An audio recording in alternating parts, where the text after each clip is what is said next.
Yung burger mo may tatak, okay lang? Ay, boo!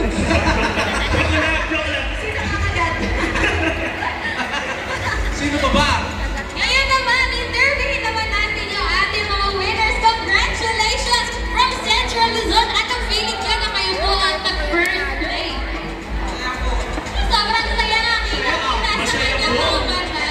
Back to you, Sister Jamie. Ayan! Congratulations, winners! And thank you po sa inyong lahat. Ang gagaling ninyo!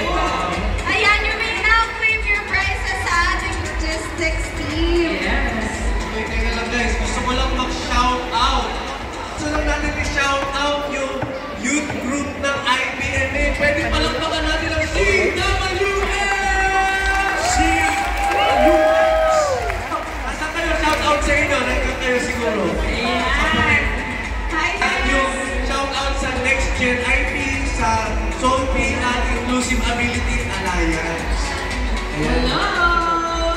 So, ito, excited na to kasi it will be an experiment. Di ba, Pastor David? Oo nga naman. And we will need your 100% attention dito.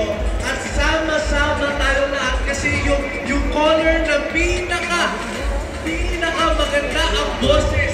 Pinakamataas ang boses. Saka ano yung hiyaw? Merong giveaways. Lahat. So, ano na nga ba? So, today is not just another day. Dahil, katulad nga ng sinabi kanina, we have been a historic event. So, Sister Jamie, Yes, kaya kung kayo po ay nabitin sa awitan natin kanina, let's continue to praise Jesus this afternoon. yes, and God has been so good to us.